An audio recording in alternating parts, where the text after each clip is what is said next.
Hello, welcome back to the course Analyzing Signal Processing for Music Applications. This week we're talking about sound transformations.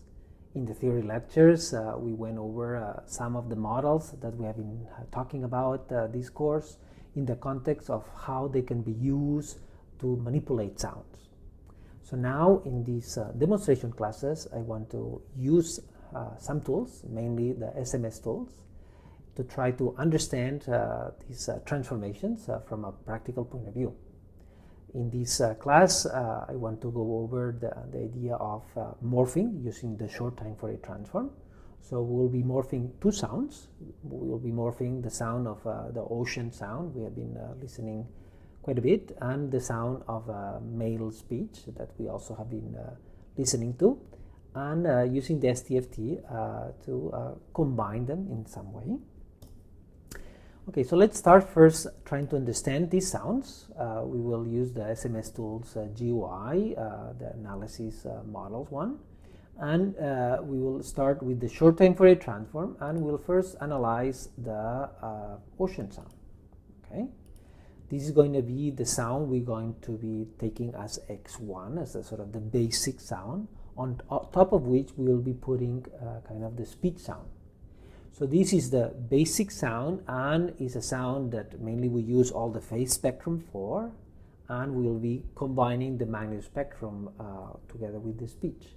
So the detail is not so important. Here we are worrying about the general spectral characteristics. So the window does not have to be that big. So for example, 512, it's okay. There is no need to really zero padding, and there is no need for zero phase windowing, so odd size window is no problem. And a Hanning window, it's good. Hanning window will be able to overlap nicely to 50%, so it's nice. It's a simple window. And the hop size, this is important to be quite small hop size, so that we preserve the time information of this ocean sound. So let's use maybe 128. Okay, so now if we compute, well, we're not going to see much, because basically we're just going to see the spectrum of this very noisy type of signal, but clearly we see this wave type of shape, and of course these random type phases, and of course the reconstruction will be the same. Anyway, so we will start with this type of parameters, and now we will also analyze the speech sound. So we'll take the speech male sound, and we're going to, we don't have to use the same parameters. The hop size will be the same, because we will have to be morphing frame by frame. The window size can be larger, but again, since we're only going to take the overall shape, there is no need for a frequency resolution to define the harmonics of the sound, or have the detailed frequency resolution that we would need if we wanted to detect the harmonics. So maybe let's just use these.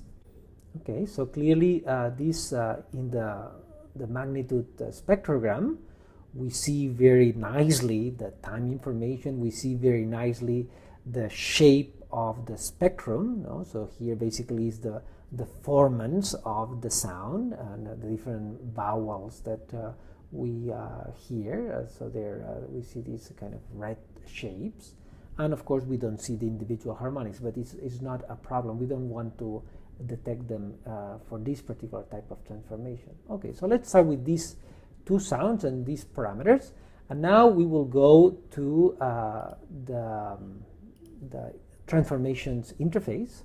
So we go to the SMS tool software transformation interface directory, and in here is where all the code for the transformations is. I mean the control code, and there is a main file that is an interface which is called transformations GUI. So we can execute that, and that will open the interface for the transformations we have implemented so far. Okay, so here we have these different transformations, and we will focus on this STFT morph one. And by default, in fact, we have the sounds that we were talking about, okay, the ocean sound and the speech male sound. So let's set the parameters as we talked in the previous analysis. So let's use the Hanning window. Let's use 512 as window size. Let's use the same FFT size. And let's use the hop size of 128. And now for the speech, again, let's use Hanning window. And let's use the same parameters. Okay. Now we have to choose the parameters for the actual morphing. And there is basically two parameters. One is the smooth factor of the second sound. Okay, so we're going to be applying the speech sound on top of the ocean sound, but before applying it, we're going to smooth it so that it just captures the general characteristics. These values go from 0 to 1, so where 0 has to be bigger than 0, and 1 is no smoothing, so that means that we just capture the 512 samples, well, half of that, because we are only going to do the positive spectrum, so 256. But we can reduce that. So by default here it says 0.5, so let's leave it with 0.5. And then we have a balance factor, which is a factor that will say how much of each spectrum we're going to take. If we take 0, it means it's going to be close to the ocean sound. In fact, if it's 0, it's just the ocean sound. And if it's 1, it's going to be basically the full magnitude spectrum, the smooth magnitude spectrum of the speech. So let's just take quite a bit of the speech. Let's put, for example, 0.8, and let's apply it. Okay, so here is the result. We see the input sound X, the ocean sound, then the magnitude spectrum of the ocean sound, and this is the morph spectrum. So this is already the combination of the magnitude spectrum of the ocean with the smooth spectrum of the speech. Clearly, we see quite a bit of the speech shape, but we also see the granularity of some of the ocean sound. And this is the synthesized. Let's hear the synthesized sound. Do you hear me? They don't lie at all. So we definitely understand and hear very clearly the speech sound. We don't hear the pitch of it because the pitch we have not tracked it, and the phase, in fact, where a lot of the pitch information is in the phase spectrum, is the one of the ocean sound.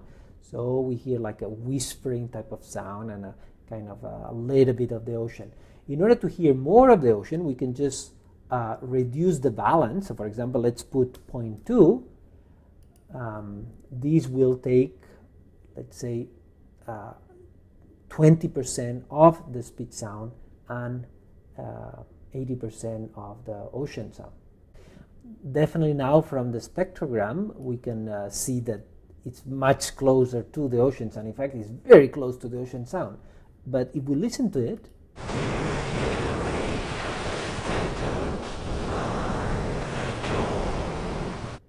interestingly enough, since we already have heard the speech sound, hearing this sound, we hear and understand the speech sound, even though if I bet that if we would have heard this for the first time, we would not have understood this speech utterance at all.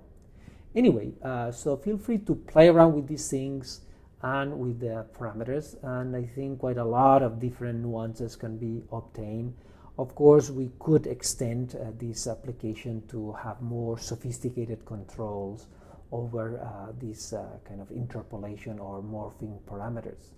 But anyway, with this, I believe it's a good interface to get an understanding of the potential of this type of tools and of techniques. Okay, so that's all I wanted to say. So basically we have used the SMS tools, first the analysis to understand the spectrum of these two signals that we wanted to morph, and then we introduced the transformations interface that we have within the SMS tools, and we have used the STFT morph interface to morph these two sounds that are from free sound, this ocean sound and this speech sound. So that's all. That was the first demonstration class. We have seen the potential of the STFT for morphing. Now in the next classes we will go to the sinusoidal model and to the harmonic plus residual and stochastic to experiment with other types of transformations. So I hope to see you next class. Bye bye.